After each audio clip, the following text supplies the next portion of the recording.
Welcome. This video is going to go over musical bar lines, a very simple but fundamental thing in music. Let's get into it. So in music, different types of bar lines tell us to do different things with the song. Here are 4 of the most common types of bar lines that you're going to come across no matter what level of musician you are.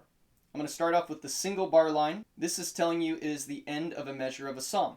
Here's an example of a little piece written with the example of your measures and your bar lines. As you can see, your measure is your grouping of notes in between your bar lines. Your bar lines are separating your measures. So here's a bar line, here's a bar line, here's a measure in the middle of that, and our bar line is then separating to our next measure. So in this little piece, we have 1, 2, 3 measures, but we have 1, 2 bar lines. The next type of bar line would be a double bar line, and this is telling you the end of a section of the music. So it doesn't mean that the song is over. It means that maybe there was a certain part of the song playing and now it's going to a different part of the song. Notice how our single bar line and our double bar line are not drawn thickly. It's just a line drawn straight down. And with our double bar line, it's just 2 lines drawn straight down. Which leads us next to our end bar line. Our end bar line is telling us the end of the song. The song is over. This is depicted with a regular line to the left and a thicker line to the right. So when you see this, know this is the end of the song. Next, we have our repeat bar line. And this is telling you to repeat everything once. Let's talk about that a little more. So here's a piece of music with that repeat bar line drawn. And as you can see, there's only one of those repeat bar lines. Here we had 2 facing each other. Here we only have 1. So when we only have 1, any bar line is telling us to repeat inside of those dots. Okay? So these dots right here, these 2 dots, anytime you see those 2 dots, it's telling you to repeat inside. So you're going to play the song through. You're going to go to here, which will be this note. And then after this note finishes, you'll repeat it one more time.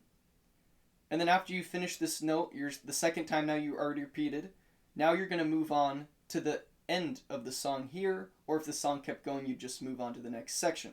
Let's look at one more example. Okay, so our next example, you can see we have 2 of these repeat bar line symbols, and they are drawn towards each other. So you see the circles are drawn facing each other, so it's telling you to play everything in between here one time. So if you were to play the song, you'd play this, you'd play through here, it's like you're entering it, and then at the end of this, when this note ends, it's telling you to go back to the beginning of this, because you're inside of this. And then after you're done going through this note the second time, then you move on to the next part of the song, or in this case, the end of the song. So if they wrote, for example, ×3 above the repeat symbol, then what you'd do is essentially the same thing. You'd go through this, you'd go to here, and instead of repeating this twice like you'd normally in a repeat symbol, you'd repeat it 1 extra time. So if you think about that, you're already playing it once, you're playing it 1 extra time, you're playing it twice. So now if it's saying ×3, it's just saying 1 extra 1. We're going to do it 3 times. So we'd go through this, we'd go here, we'd repeat this once, twice, after already playing it the first time, so 3 times in total. And then again, we'd move on to the next part of the song, or in this case, the end. So that concludes this video of musical bar lines. If you have any questions or comments, please let me know in the comments below.